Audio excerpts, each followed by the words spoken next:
Crime Curious is a true crime podcast that takes an in-depth look into real cases through the lens of a trained investigator and former prosecutor turned judge. If you are sensitive to expletives, anatomical descriptions, and accurate descriptions of crime scenes, this podcast may not be suitable for you.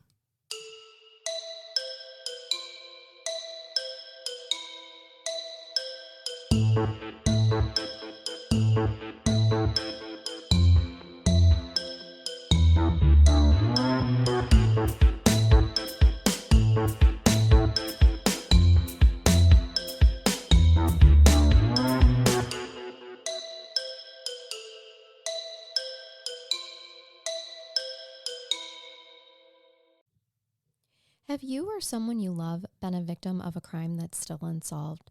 Crime Curious has teamed up with one of the top private investigation services in the Indiana and surrounding area. If you have listened to us long enough, you know that we do not seek out services or products that are meaningless to us or hold no real value. So you can trust us when we say that Corbett Investigations comes with decades of experience you won't find anyplace else. Corbett Investigations is run by a former homicide commander of one of the country's most successful homicide units, has put over 400 people in prison for homicide, handled over 1,100 death investigations, and solved 33 cold case murders. To be real with you, Mr. Corbett had a really difficult time telling us what we should highlight in this segment because he does not like to sound like he's bragging. Solving crimes has been his life's passion, and he has never done it for the accolades or recognition.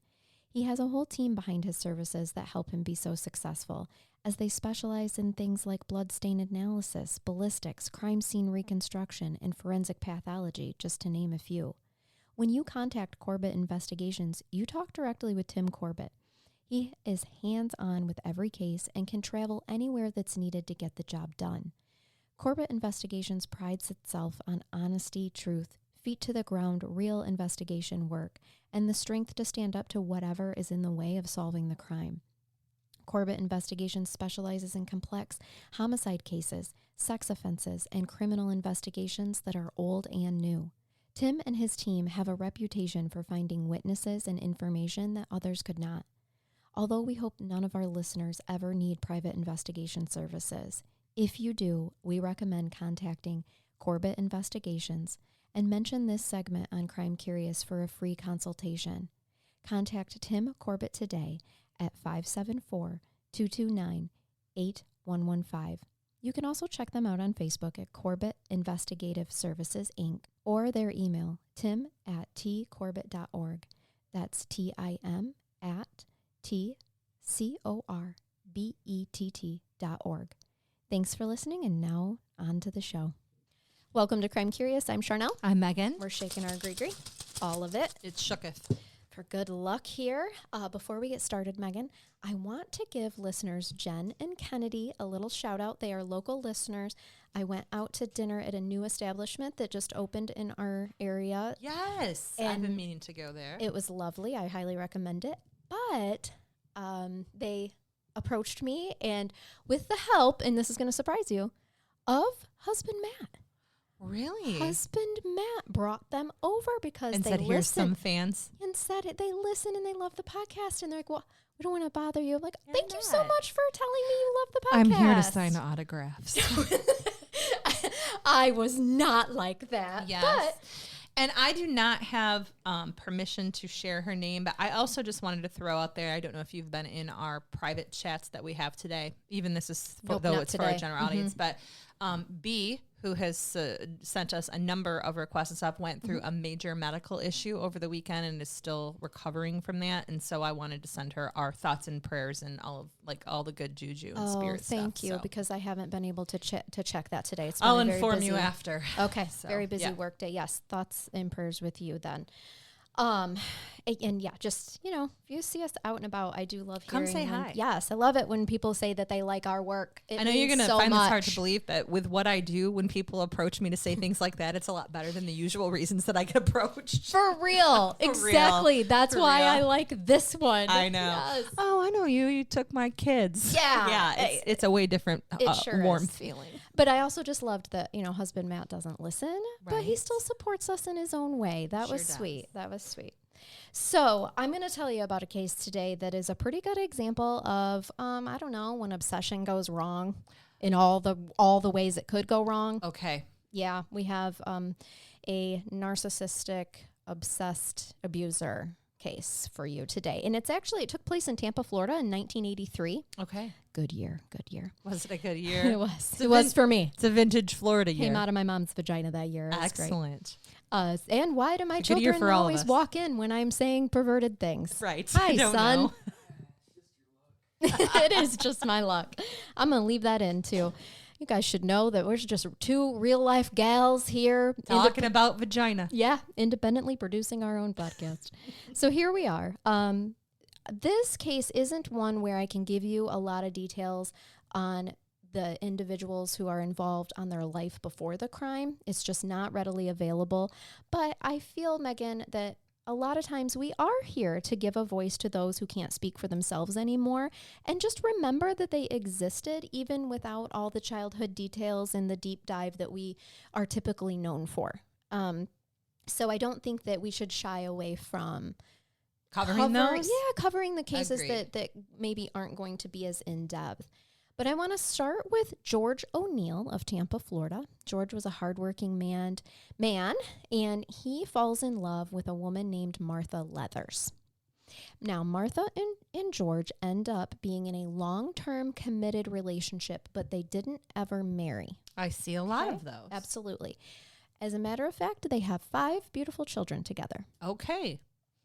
There He was were- like, but I just don't want to be tied down for the long run. Yeah. These 5 kids, that's totally These fine. 5 kids are so easy to not keep me attached to you, but a ring, my God, woman. the government. The They can't government. get involved It's true. with documents. We are married in our heart. Yep. So, as with all relationships, there were ups and downs. And for a little while, they separate. And even though they were still co-parenting very well, Martha started dating another man very briefly named Henry Lee Marshall. Okay? It only lasted a couple of months, both for her to realize that Henry Lee Marshall is not a good dude, and also for her and George to have some separation, some time to get their affairs in order, work things out. Or see if they want to work them out. Yes, and they do. And so they make up, they recommit to one another. Now, I don't have details. I don't know if George was seeing somebody else in that time or not. Well, they're not legally married. And even though they were operating as a family unit, there was nothing to stop her from moving on if she needed to. And she looks like she tried. She tried, yep, in that time of struggle. But the point is, they make up, and like I said, they recommit to one another. They don't get married, but they are a family unit again. And Henry Lee Marshall, as any man with 3 first names, does not take this news very well. Just kidding. I'm sure most of you aren't killers.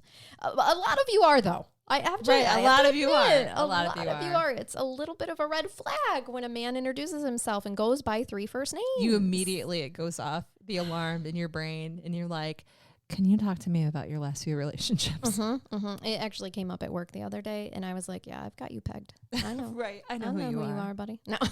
So anyway, he doesn't take this news. Henry Lee, not the type of man that likes to be turned down. Okay. But he also doesn't like to be turned down for another man. Yeah. All right. There's a jealousy piece. There is. So he's very jealous. He's very abusive and possessive, which is why he and Martha are no longer together. And despite Martha making it abundantly clear that she and George were committed to one another and that she had no interest in Henry Lee Marshall, and I would think that the 5 kids would have given it away. Maybe. But I guess Henry didn't get the message because he refused to leave the couple alone. All right. So he is continuing to try to get her to come back to him, even though she's clearly back with her significant other. Correct. And I actually happened to stumble across on what TV? I think it's the ID channel. They do a series, it's no longer on anymore, called I Almost Got Away with It. You might have seen it when you're scrolling through cable and whatnot. Yes. They did an episode on this case. And they actually interviewed Henry Lee Marshall. So you could check that out. I have it in the show notes. I can't remember what season and episode it was, but it will be linked in the show notes. And if you would like to hear Henry Lee Marshall's side of the story. Really? Mm-hmm. Okay. So what happens is Henry is a frequent stalker and harasser of George and Martha and their kids. I mean, their kids are in various ages at this point in time, but they are exposed to this.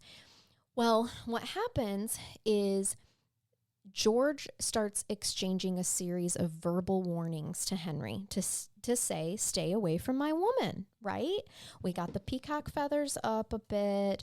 He's prancing around, strutting. Yes. Just jumping up on cars, pooping on windshields. Yes, like they do. And just saying, this is my hen. Yeah. Go find your own. She's made it clear she's not with you anymore, and we are back together. I understand. The verbal warnings didn't work. And this is where we don't condone violence, but I do understand how things can escalate. Many times I have seen situations that have turned violent where I said, well, that's illegal, but I get why. Yeah. As a human, I have understanding. Even in my current position, I think that's something that a normal person should weigh. Why? Why did it come to this? Exactly. What initiated that? And so what happens here is George and one of his sons actually get into a physical altercation with Henry, hoping to scare him off. Now, I tried very hard to find the age of the son, because for me, as doing what I do for a living and what you do for a living, that little nougat of information. Did you drag your 15-year-old out to start a fight, buddy? Or is he 18? Yeah. Yeah, is he an adult? Right. That makes a difference. It shouldn't, but it does in my brain. It does in terms of parenting, I believe. Right. And so, or was it a situation where the son is just kind of like, you know what? I'm going to take matters into my own hands. And dad went with him? Yes. And Henry totally then could have went happened. with him. And if we don't have that information, then we're just kind of speculating. But And every source that I looked up, again, because we're, with the exception of that documentary, which isn't, I mean, it's a half an hour long, guys. There's only so much information. It's not giving you all the info in the world. And there's commercials because, money. Right, exactly. It's really only 12 minutes of information. Correct. The rest is just commercials. Right. And so the articles that I found on this just kept mentioning George's son. It did not, I couldn't get an age, which actually made me think perhaps he was a minor because he wasn't named or aged. So I'm like, all right, might have been a minor. Anyway. I'll just hope he was an older minor if he was one. Like 17. Oh, I'm thinking for sure. Like you're grasping at adulthood and possibly going to jail, but at the same time you're like, let's give this a shot. I'm a man. Well, I can tell you, neither one of these men are super petite in stature. Okay. So you got some big fluffy polar bear, dad bod kind of men. Henry, when he's older and is being interviewed, he's more frail, right? But you can tell that he was probably pretty muscular back in the day. His mugshot, he's not a small dude. That's how my mugshots look too. Yeah, mine too, right? They're like, you can tell she was muscular at one point, but now she's kind of old and frail. Yeah, well, the camera adds 10 pounds. It does, and not to the right places. No, exactly. Like, oh God, she's 1ten pounds. It's all in her ass. Except for the extra neck she has in that picture. And I'm like, I don't have that many necks. How are we just growing necks? That's weird. Know. Yeah, so you can tell. I would think that with the son being part of a physical altercation, he had to have been an older child that felt he could maybe hold his own. How do they seek this guy out? Or where do they seek him out? Oh, they all live around each other. Don't you worry. Okay. So they know where each other lives. They do. They absolutely do. Now, shockingly, the act of violence against Henry does not deter him from wanting to be with Martha. I can see that. Okay. You do a lot of things for love. Well, and you know what he decides to do? He's going to plot him some revenge. Okay, so you guys assaulted me. I'm going to return the favor. You came and kicked my ass to tell me to stay away from Martha, and instead... And I will see your ass kicking and raise you one other violent offense. And what he raises him is trying to burn George and Martha's vehicles. I mean, arson's a big leap. Well, we just leapt. We leapt. And he leapt to the gun shop and got himself a gun. This is of concern as well. Do you want to know why he wanted to Get burn a the gun? vehicles? Yes, I do. No, Oh. I'll get to the gun. Okay. But the burning the vehicles. So what happens is that February 1983, George and Martha decide that we've had enough and we're moving away from Tampa. Oh, so they were going to load up and leave. Yeah, they're so sick if of he this. burns their vehicle down, she can't leave. They can't. Yeah, exactly. We gotta keep her. Got to keep her here. Yeah, that wasn't even a revenge type of crime. While it may have been partially revengeful, that was also, I'm going to stop with this is obsessive. It is. He wants to keep her there. Yes, absolutely. Abusive. Correct. So he tries to do that. He's caught in the act of trying to burn these vehicles.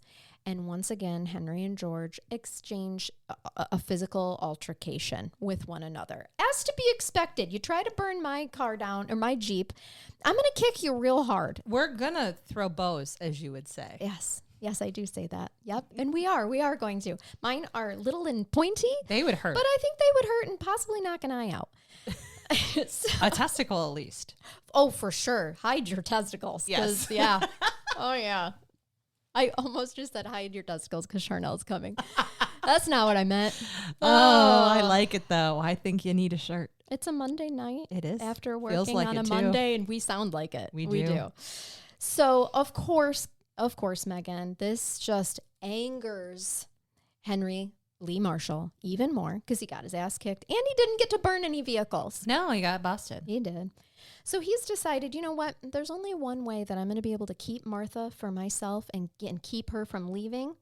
And that's just, I'm going to have to kill George. Oh, no. Because nothing says I love you like the murder of one's partner.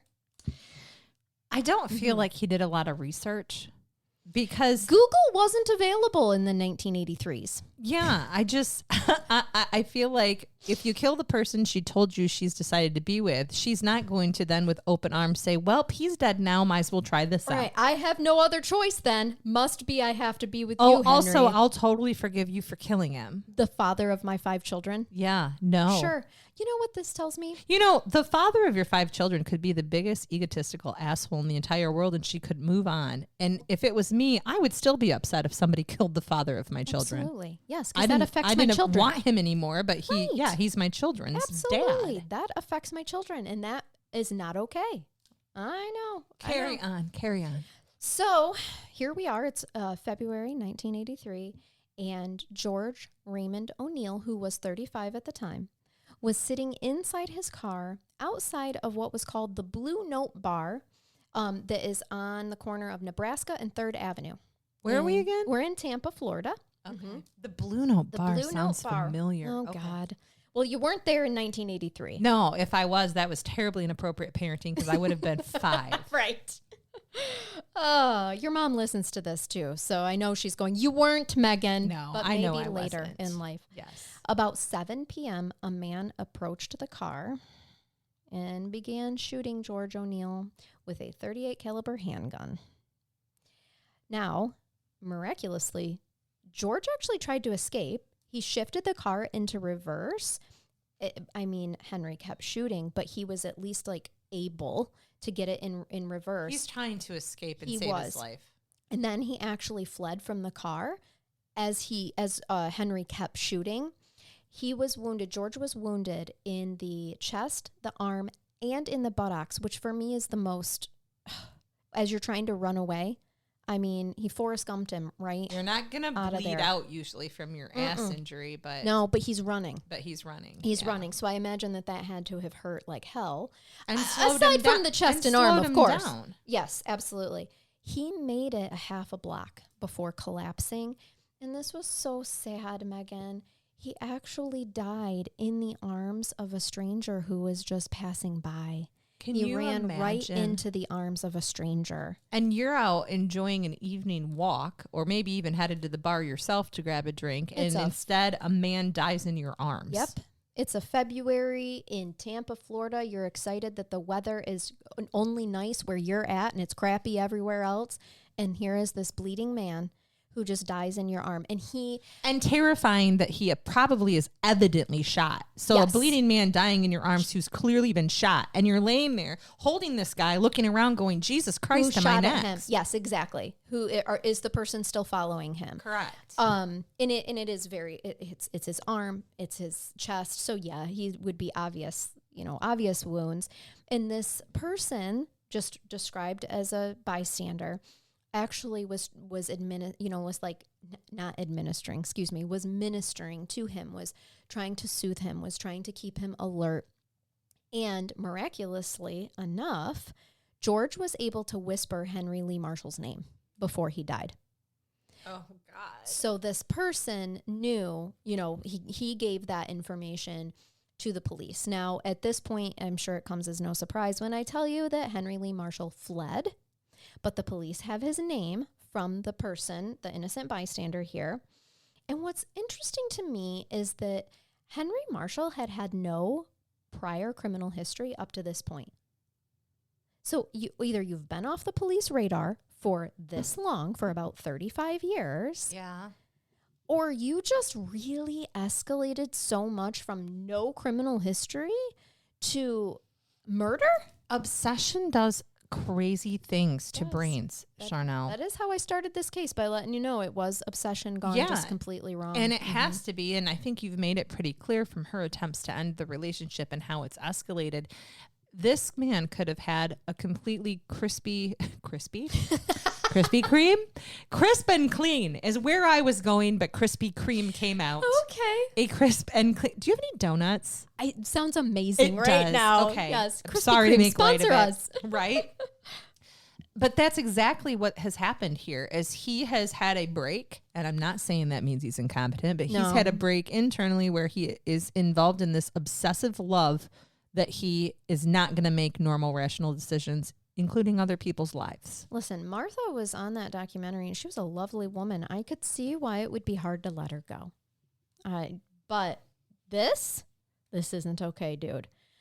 Now, he decides he knows that he has to flee the Tampa area. Okay. In 1983, it's a lot easier to do. Now, he's not having a problem giving her up now that he has to flee, is Isn't he? that interesting? Well, Weird how the save your ass syndrome kicks in. Did you say cocks in? Kicks in. No, I was talking like Wes when he says like car. He does, yeah, car. It was my Boston accent. I apologize. I've never been to Boston, but it grows on you. From afar. Yeah. Weird. Just one day you wake up with the Boston accent. That's right. So he actually, interesting though, it does bring him back. We'll get to it. But he first goes to Dallas, Texas, where he gets himself a fake ID. So now he is no longer Henry Lee Marshall. He is now none other than Benny Thomas. Still two first names. Right? This is what I'm saying. Benny Thomas. He's Benny Thomas. We can't get away from those first if names. If you're going to try to change your name, you should pick a less killery one. I would think. Yeah. Yep. So here he is. Henry Lee Marshall is now Benny Thomas. Now, one would think that being on the lam for first-degree murder would make you not want to go back to the state that you were wanted in. No, this is usually the case. Yeah, but Henry's just not that bright, Megan. Or he needs to be near her. His obsession with her, him missing his family, you and I both know him missing his family is absolutely second to him missing Martha. He is obsessed with stalking Martha. He is. So in 1984, he goes back to Tampa, and he's trying to make himself an honest living, all right? And at first, it worked, and he wasn't noticed. But being that close, he had to make contact with Martha. And so he does. He begins, how do you start this? Hey, this might be a little awkward. It's been a year, but are you over how I murdered the father, your lover, and the father of your 5 children yet? Because if you are, I'm totally single and ready to mingle. No, I think that's probably exactly how this went. Goes. The script is written that way in my head. And apparently Martha was not over it yet. No. Nope. She went ahead and contacted the police to let them know, hey, and is scared to death. Yes, exactly. Think about that. She saw how he is already capable of murdering someone, right? So what makes her stop? And she says that, she is living in fear this entire time. Because when you're dealing with an obsessive stalker in terms of that particular part of the power and control wheel, they are often homicidal with you. Mm-hmm. It becomes the, if I can't have you, no one else can. will. Yes. And they will take you out. That's why victims die. Yes, exactly. And just the fact that he's calling her up, like expecting her to invite him over for The gall. nookie and tea. Gall. Mean, come on. What are we doing here? That shows you where he's at. It appears as if he's going to surrender his freedom so that he could have one last talk. Right. At least I'm hoping that's where we are. Well, not yet. Great. Because he gets wind that the police have been tipped off, so now he flees to Atlanta. Okay. Okay. Because there's no criminals there. None. Nope. Dallas and Atlanta are very small towns. Yes. No crime happens. Nope. No crime there. So in Atlanta, he gets a vehicle, and it's a van, and he starts. Is it white? Nope. It's actually.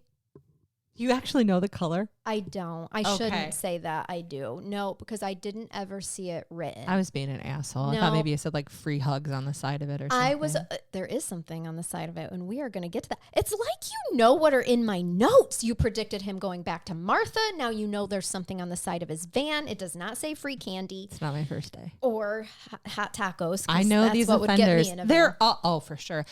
These every case is unique. I would never mean to generalize a victim or a survivor or even the defendants in these cases because they're all unique in terms of their reasons and whatever, but they all have the same basic pattern when you're dealing with an obsessive offender, and you tipped me off to begin with. Humans do. I mean, we are there are a lot of things that are pretty textbooks. And I'm a human.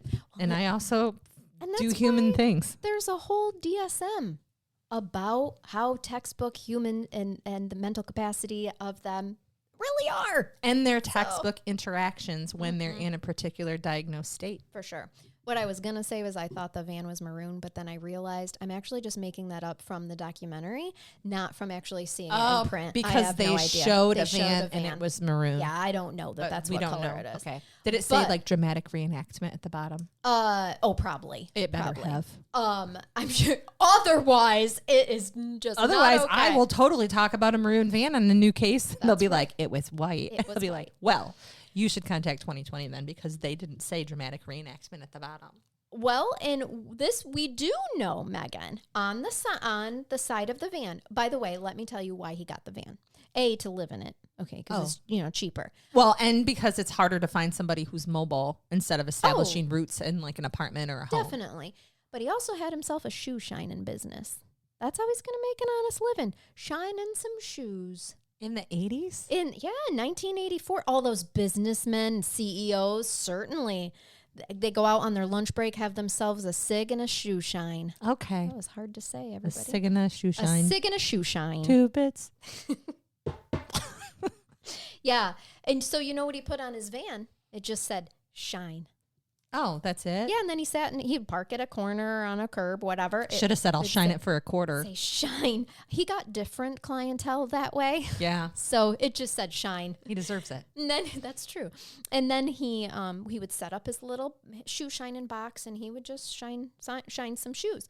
But he says in that documentary, but the events that are about to take place, he thinks is actually because he put shine on the side of his van and drew attention to himself. He lives that way for quite some time, and he thinks between police profiling, because I haven't mentioned it yet, but he's a black man. Oh, okay. And between police profiling and this sign that said shine on his van, one day in Atlanta, he got pulled over by the police. And they told him that the van was like driving erratically, but he claims he was not driving erratically. He thinks that it was that he put himself on the radar with the shine and because he was black being profiled. That might be the case. That might be true. It really might be. Yeah, absolutely. Yeah, 100%. But regardless, when they pull him over and they do search the van for drugs and there are no drugs, they see that Benny Thomas's ID, well, it was expired. Okay. Also, it's fake, but they don't know that Sure yet. is. They don't. Nope, it's expired. So they arrest him for the expired license. Now, he's pretty ticked off because he's thinking, I bought this thing and they told me it was good for several years. He never actually looked at the expiration date. So poor old Benny Thomas. He's got himself arrested for driving on an expired license. I don't know if that would get you arrested today. No. But up until very recently, yes. Oh, okay. Bail reform legislation actually came through in Michigan. So side note, and it has mirrored many other states where certain misdemeanors are not any longer considered arrestable offenses. Instead, they give you an appearance ticket, and it's done as a summons and a complaint where you must appear in court at your date. Nice. And it's an automatic PR bond. Okay. And then I deal with them. If they don't show up, then they get arrested. Right. But this would not happen today. Then, they saw that he was committing a misdemeanor, and so they arrested him. Yes. And you can do that. Yes, they did. And of course, at this point in time, Henry is thinking that he's toast because they know they're going to fingerprint him. Because he's a murderer? Right. But the police don't know that yet. No. But he knows they're going to fingerprint me, and they're going to figure out that I am wanted for first-degree murder. And I'm not Benny. Right. And he is still telling them that he is. He's not saying nothing. You know I want to bust in a song right now, right? I know. Okay. I know so bad. I can feel it in the air. Okay. So he spends the night in jail, and to his surprise, the next day they come and they tell him that he's free to go. Ooh, This is interesting. They told him to renew his license and that he's free to go. What they really think happened is that back in the 80s, the lag between getting the fingerprints to the FBI bought Benny some time. His name's Henry, but now he goes by Benny, so I'm calling him Benny. All right? Given his assumption that he believes he had committed the actual offense of driving while black. Right. It's true. Yes. It is highly possible that if he was profiled, yes, and they did not find any drugs, but they had searched him, that they arrest him on a minimal traffic violation to cover the arrest. We're talking about Atlanta in the 80s, y'all, okay? Yep. And then when they realize this is we didn't find anything. We can't find any, criminal activity that this black man committed, at least in front of us, so they let him go. Yeah. They PR'd him. Yes. And then a legitimate thing might have been that he's sitting in there on a traffic offense, and in downtown Atlanta, they're like, let the traffic offenders out on PR bonds, please, because we don't have time to hold them. It's fine. Let's move on. Well, I agree with you because interesting in the documentary, they were just like, well, there was a lag of time between when the fingerprints got to the FBI. And I was like, but how long, how do you really think they're holding somebody on like a really super stupid minimal traffic misdemeanor that they're going to be in a rush to get the fingerprints to the lab on this? No. They're just not, exactly. You guys. That's another reason why I think he was more so profiled than anything. It wasn't a serious arrest. But so he's going to say that. He's released because they clearly don't know that he's not Benny. Right. And at this point in time, he travels all over the United States living out of his van, and he would Shining shoes. He'd check in with his family back in Tampa from time to time. Who knows that he's wanted for murder? Sure do. Yeah. What lovely people. They are. They really are. He lives like this for 9 years. Okay? 9 years? 9 years. Have you just taken us to 1990? 1992, my friend. It was a good year. Yeah. It was a great year, actually. I was listening to Smashing Pumpkins and Stone Temple Pilots, wearing wide-leg jeans and velvet shirts, midriffs. Yep. Yeah. Sometimes a flannel and a white T-shirt if I wanted to pull out my inner Nirvana or some Pearl Jam. I was in 2nd grade asking my sister to do my hair like Madonna. Oh, yeah. That's what I was doing. Perfect. So here he is in 1992, and he's got to use a payphone to call in, check in with his brother. Okay. And yes, I had the same thought, by the way, of like, seems like his family could be like, hey, he checked in with us again. Now he's in New York. Hey, he checked in with us again. Now he's in San Fran. Like, come on. Don't make yourself a fucking accessory. Yeah. And we don't charge a ton with those anymore. But was law enforcement still consistently going to his family, keeping an eye on it? And being like, they're still actively on this Well, case. now you know what would happen. They'd freaking subpoena phone records and do search warrants for phone records to try to find this guy. Yeah. He's wanted for murder. Right. It's not like he, robbed an ice cream store. No. And so what his brother tells him is, and this is 1992, he's like, you know what? Mama's sick and dying.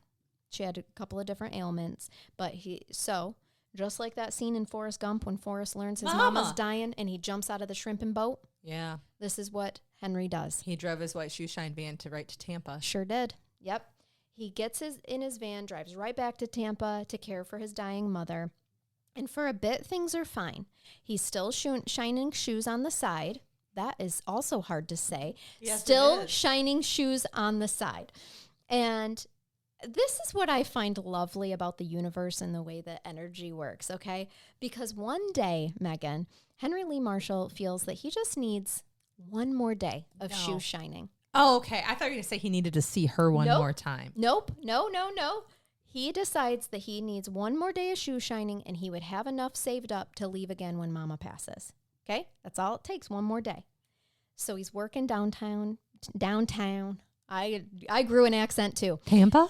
Downtown Tampa. This guy is not on the top of the IQ chart. No. I told you he was not the sharpest. Your Forrest Gump In a lot of different analogy ways. is true. I may not be a smart man, Charnell. But I know what love is. It's not that. It's not. He knows what obsession is. It's not, Benny. So here he is. He gets this really weird feeling that he needs to move locations of his shoe shining while he's working downtown. Yes. Trust that instinct, buddy. Well, this is where the universe is beautiful because he does. He moves himself.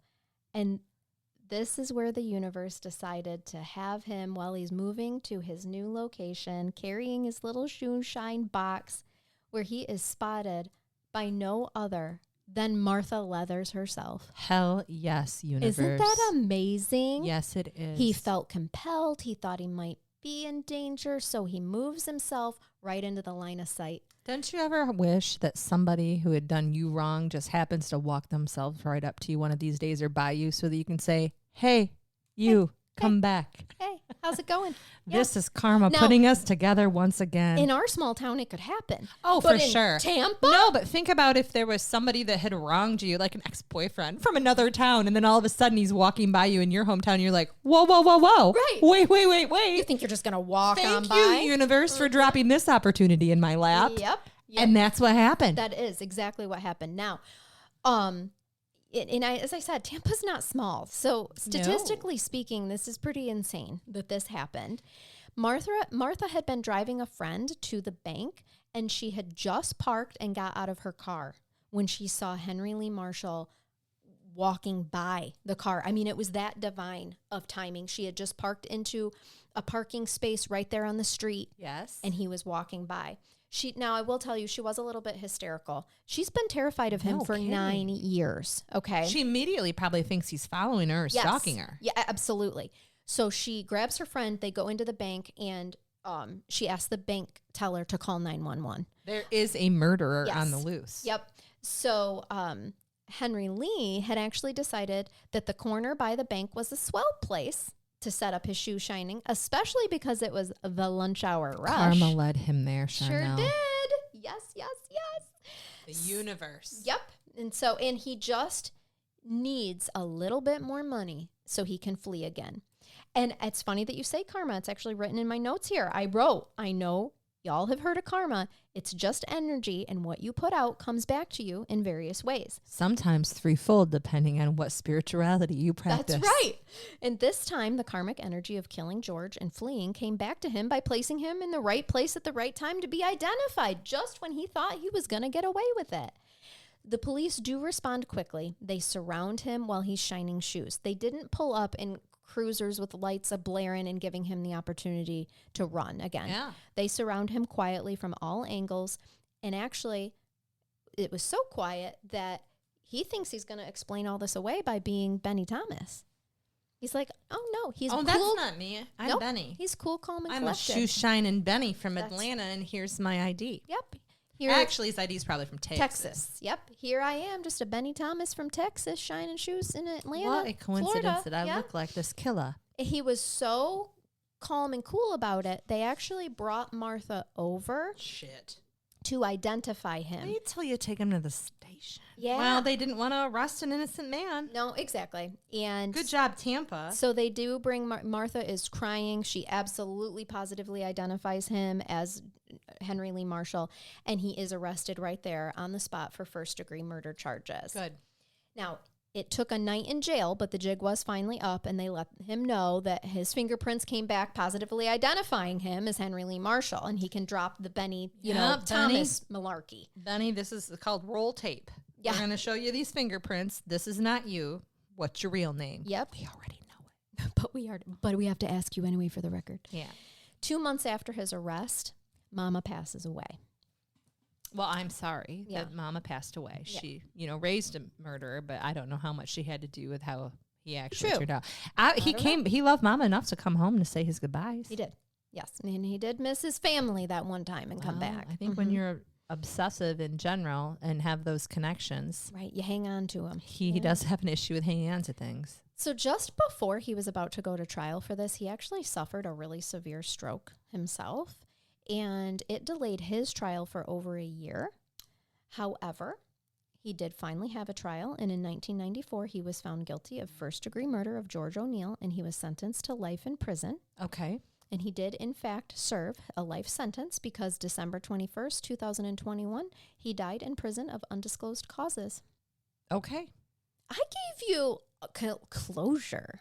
Like the closure. I never get to do that. I don't even know what to say now. Usually at this point, there's stuff about appeals that I need to talk about. And this murderer living on death row or living out his life sentence. And, was he up for parole? And were there hearings? And instead you gave me, God took him.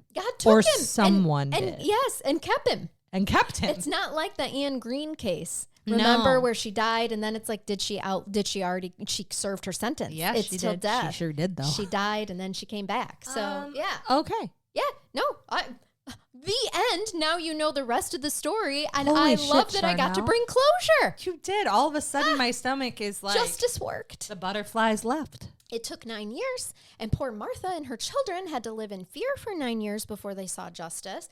Actually, live in fear for 9 years, it was 12 years before they got the justice part. But, right, but at least he was incarcerated, so they weren't living in fear. They knew where he was the last few years, or a couple years when he was arrested, right? No, it was one, because he got arrested and then had to wait a year for trial, right?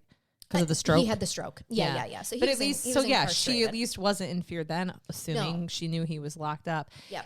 That survivor went through so much with her family in terms of the unknown. Mm-hmm. You guys just put yourself in that position where someone who's committed like the worst crime possible against your family is just still out there. Mm-hmm. And we talk to survivors and families of victims all the time who feel that way. Just that pit of the stomach feeling when you go to sleep every night that somebody took away your loved ones and they're still there and they could come find you at any time, or they could do it again. Well, I can't believe he hasn't committed on any other crimes. I know. And it's because he was obsessed with her. Yes, an obsession case for sure. But think about something that I was thinking about too was imagine for 9 years raising your 5 children and not knowing, is he going to come after one of them, especially the one that got into a physical altercation with him? How terrifying. What an absolute terrifying way to live. So I'm happy that justice happened in this case. He really did live out his life sentence. He did that documentary in, I think, like 2018 or 19. Did he appear on the documentary? He did. Yeah, you did can hear him talk. Did he say anything worth saying? No. Okay. No, not at all. And that's how Charnell feels about that part of the documentary. That's right. No. He really had nothing to offer. He didn't. He was excited to be talking to other people that have nothing to do with the prison. I think he felt a little bit like a celebrity being interviewed for this documentary. He didn't express any, remorse? Oh, God, no. There is none of that. Okay. No. He was answering their questions. Didn't make any statements about how he was a violent, obsessed offender and he just couldn't get Martha out of his head and... No. Clearly. And to be, let's be fair, maybe the show cut it out because, it's only 12 minutes of content and then the rest of it's, consumerism with the ads. It's a 30-minute show. Fair enough. So maybe he did and they just didn't care to show that Charnell side of him. From this got this part of the story and also a renewed interest in purchasing Scope mouthwash. Yes. Actually, it is a body odor thing that you Lume. that you can put everywhere. They show that like every 2 episodes commercials. I will tell you that my personal review for Lume is that it does work, but it doesn't smell very good. I've heard that. It has a weird after odor to it. And you can get like original and like blood orange and lavender and rose or whatever. And they do smell like those things, but they also have a weird other smell to them.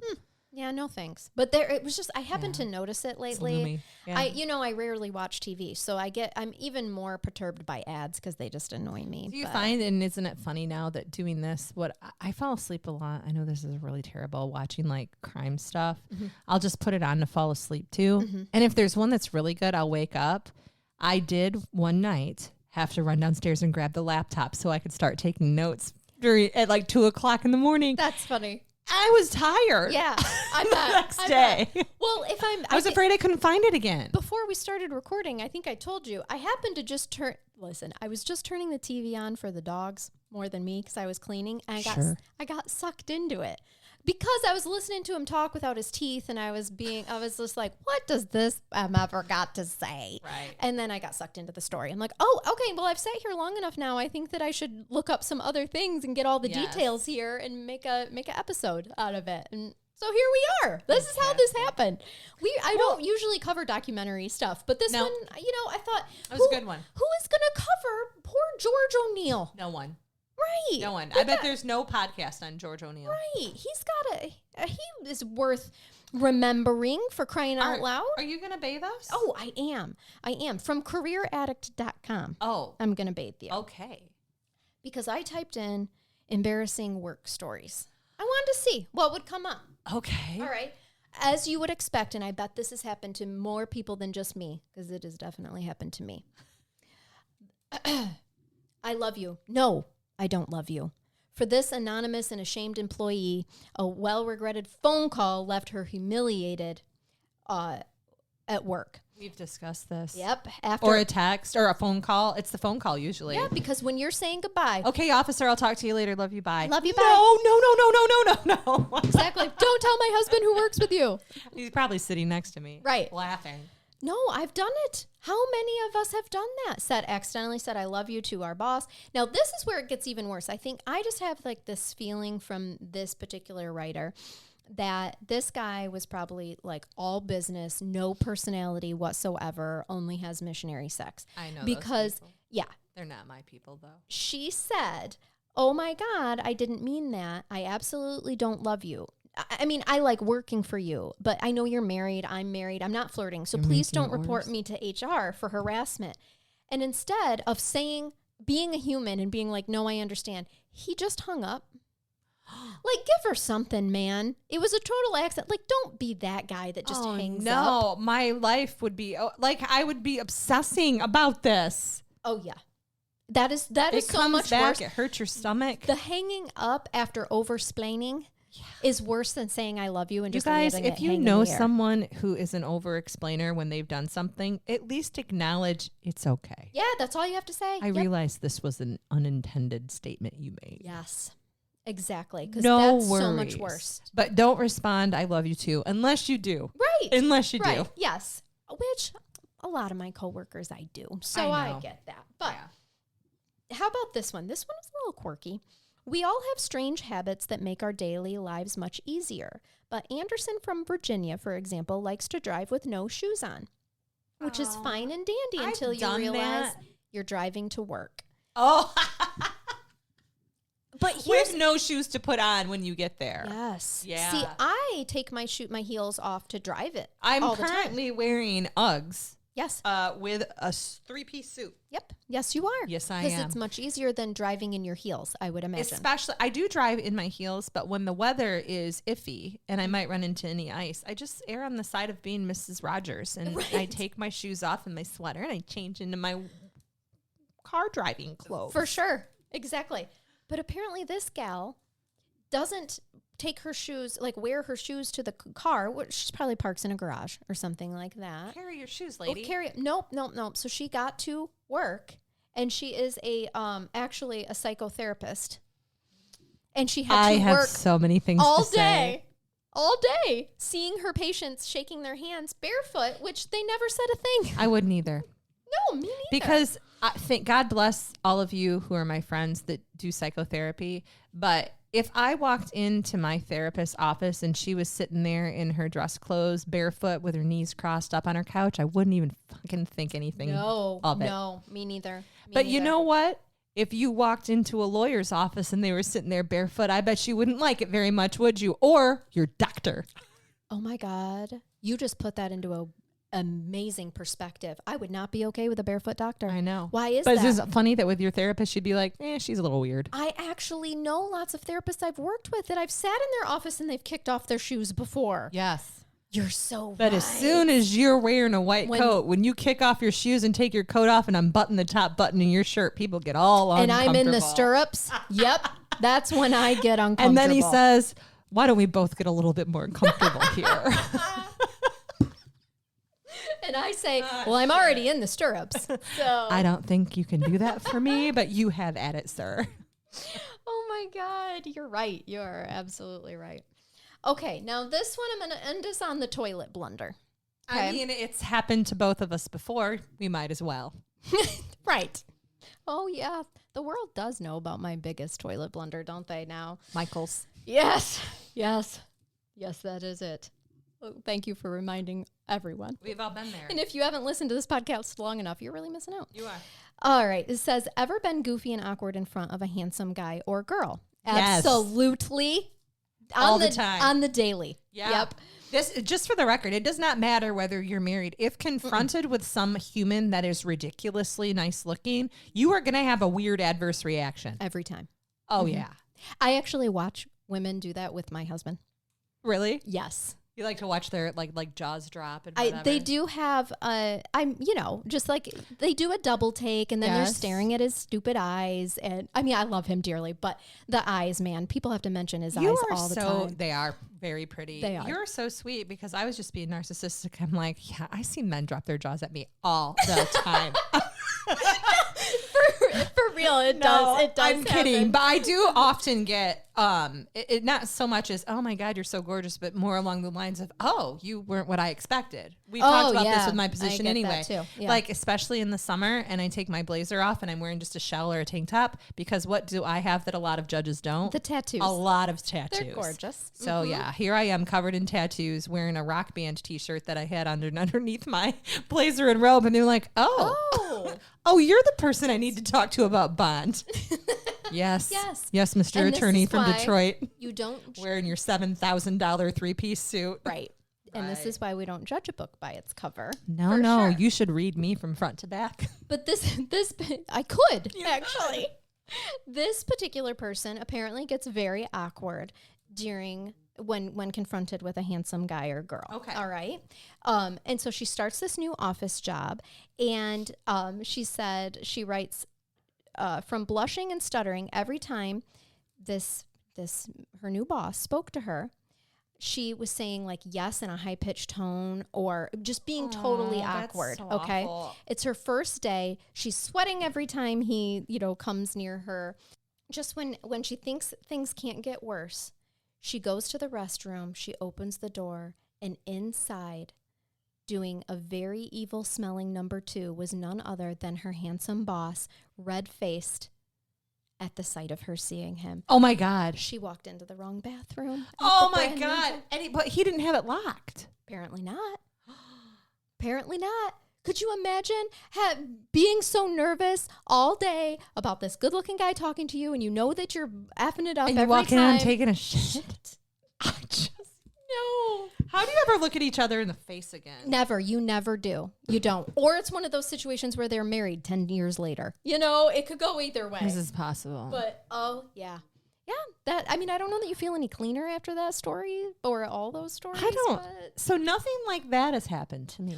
no. The only thing that has happened to me was that I was very new to a job and I went into the women's restroom and heard my boss having what I can only imagine were terrible stomach problems. Yes. And I just pretended like I was You never have in to there. when you're in a public restroom, right? Because Yeah. no, you don't want to be in there if you're having that. So that I could sympathize with. I think you can as well. Yep, sure Based off can. of a previous story, but yeah, no.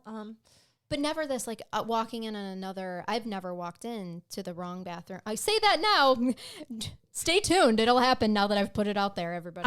I once had I'm just going to go with a coworker. I'm not even going to say at what job this was, but suffice it to say that I work with law enforcement on a regular basis in every job I've had as an adult.